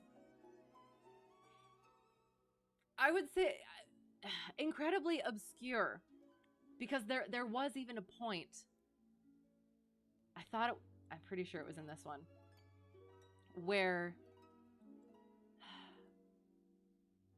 you had the certain, no, not this one. Hang on. You had all of the points that were given, but then I thought Sherlock brought something up, and I can't remember where it was. I don't think it was there, though. I'm not sure. But yeah, because there's often a lot of, like, Sherlock bringing in the facts, or like the newspaper articles where they bring up the facts. But then all of a sudden there's this one cleverly obscured point that comes up in a different way. And again, that, I would say that ability, that skill and ability as a writer, to be able to hold things back without it being obvious, I guess, and potentially might be going on a little bit of a rant, modern day media of potentially, oh god, I kind of don't want to say this, but maybe I do. I think potentially, I could say the narcissism of artists, of authors, of writers, whatever, and the assumption of stupidity in their audience, where it could be that, where they think that they have to say all the things outright because otherwise people won't get it. Or it could be that they're just very Also kind of narcissistic. Um, that they're so excited about how clever that they think they are that they have to make sure that they have to get that cleverness out there, if that makes sense. Um, but yeah, just how subtly it's done and how differently. Again, like the first one. So the first one being, and I didn't even get to my last point. I'm sorry. The first one was very much, basically all from the Mary Sutherland, and then the second one starts out with the newspaper, and then hang on, let me see.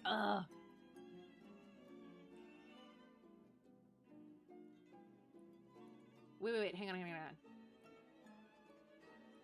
So first it was the newspaper, and then it was the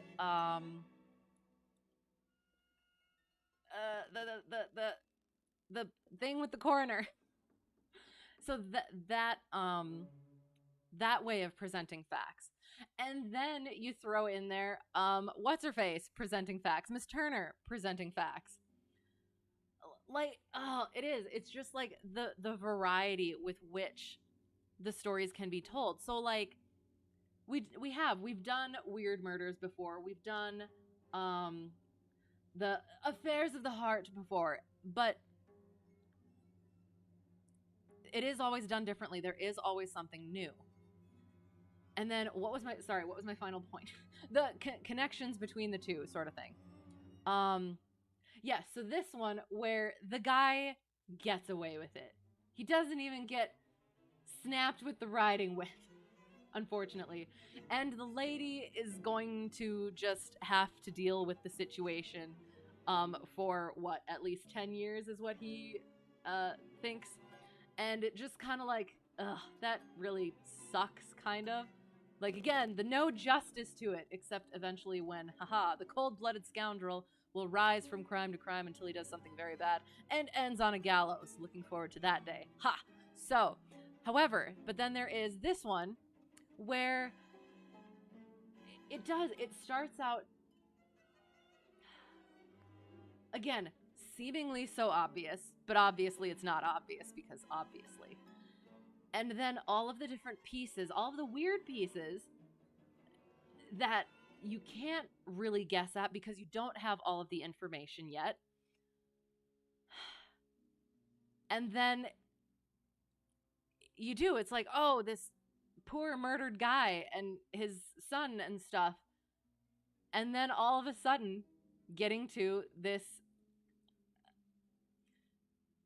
the guy who has been said is bedridden and has been, well, maybe not has been, but has been ailing for some time.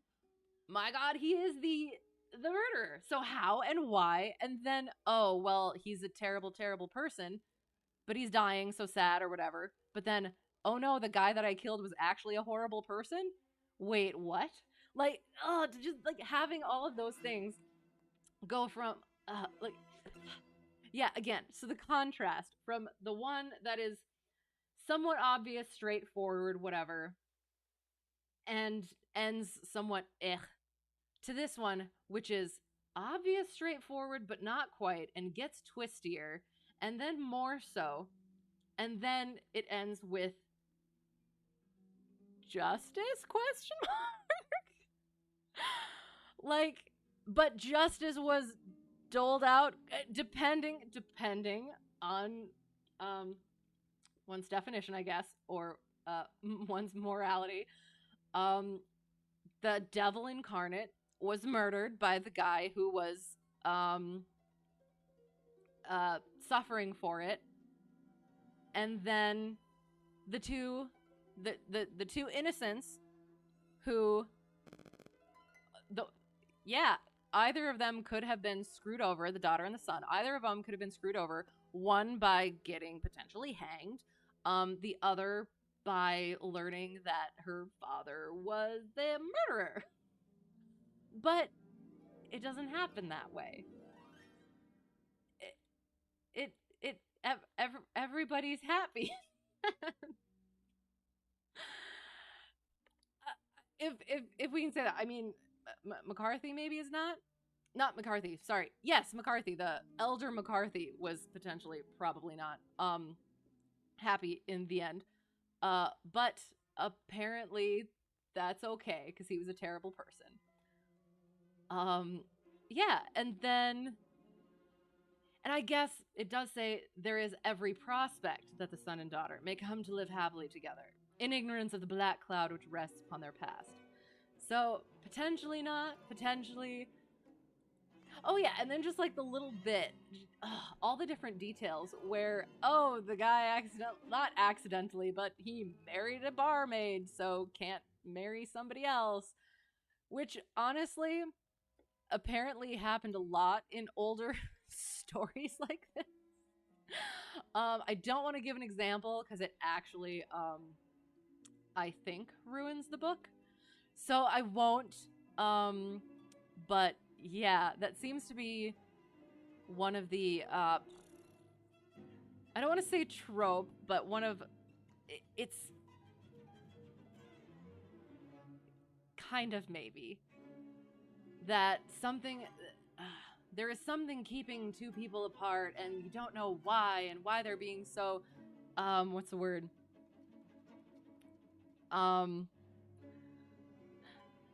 Resistant to the prospect or something.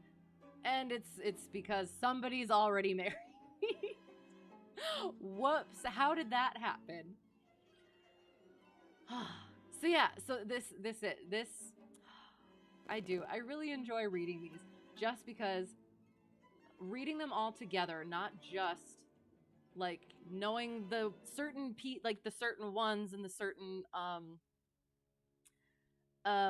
what's the word? Like you hear about Sherlock Holmes and there's certain ones that you probably hear about more specifically, but when you get into the actually reading them from back to front, like did with Shakespeare's sonnets, you start to recognize that thread and those connections between the writings from here to here. And yeah, that happened with the which one? The Scandal in Bohemia and the Red-Headed League. And now it has happened with these two as well, and it just pleases me because as a author, literature fanatic, or I should just say writer, literature fanatic, and just generally, yeah, I like books and stories and stuff. I love being able to see those things because it gives me ideas for how things come to be in this author's mind. So it's, I guess, potentially easier for me to like make those leaps or connections in my own way in my own writing. So yeah, and it just does. And that's the other thing that I was going to say too is when, where was it? The bits that I like, and I'll have to look up whether or not this is the case. Because again, going back to, I think I talked about this on this last time, where at one point, I don't know if it was while he was writing these, but at one point, Sir Arthur Conan Doyle did not want to write this stuff anymore. Because it appealed to the masses and it wasn't intellectual enough. If that I could be wrong on that. But he did. I think he wanted to do something different. Like this at the time, I think potentially was considered the like, I could be wrong, like on par with like soap operas. It's like a soap opera of literature, and it doesn't.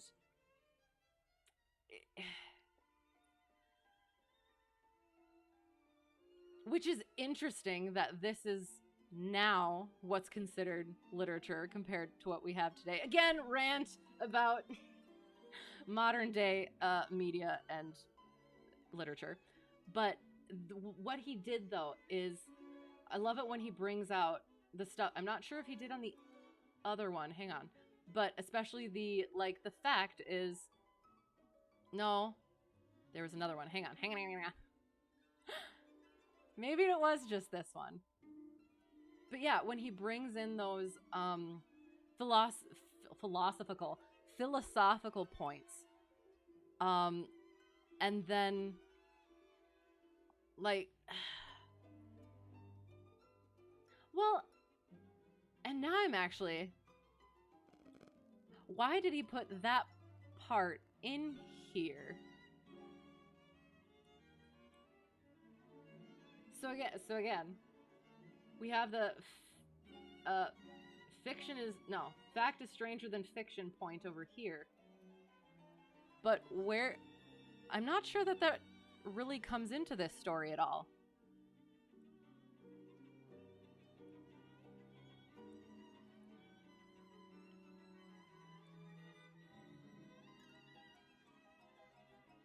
Because the whole point that he had of this story and this case was that it has all been done before. There were a couple of new things that he could have a little fun with, but it's all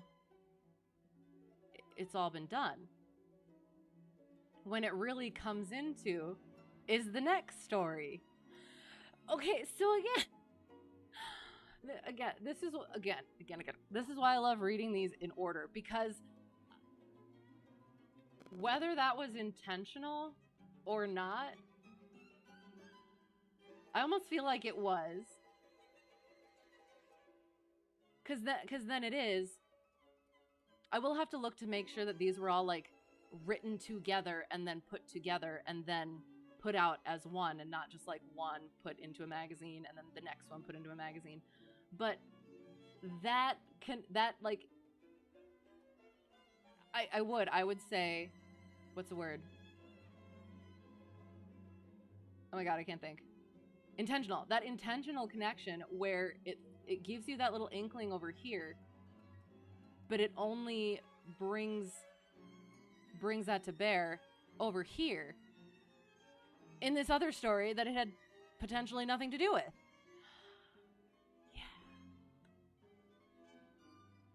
I love that. I love this stuff. I'm sorry. I do. It's so interesting. Literature. Good literature. But yeah, and then that makes me happy that we got some justice and a happy ending to close out tonight's reading. Cause yeah, it kind of like irked me a little bit with the ending of the last one, cause yeah, that guy's got to get something. But yeah, that's nice. Yeah. Anyway. Rant. I feel like I'm back in school doing all these assessments and analyses. But I do. I do enjoy doing that, because it is like piecing all of that together and seeing that intention from the author that you can't get from just the one reading. So I guess it's probably good that I've read them before. So yeah.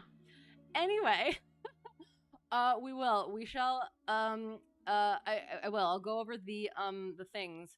What things do I need to go over? Oops. Nope, not that one. La da da da. We'll see what happens come Sunday. Otherwise, we shall do flying on Tuesday, and we shall see beyond that. Because clearly I do need to work a lot more on my ground school stuff. So yes, we will. We'll figure that out. We'll go like that. Oops. Oh, oops. I'm gonna see if I can do a thing.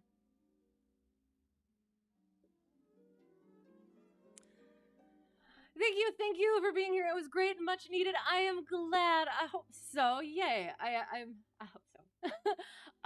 And I am happy that it worked out the way it did. Probably won't.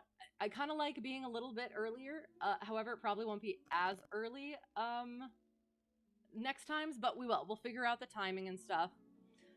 We are going to do ourselves a raid. I've never gotten to raid Charlie Foxtrot. So we're going, you came in late, that's okay.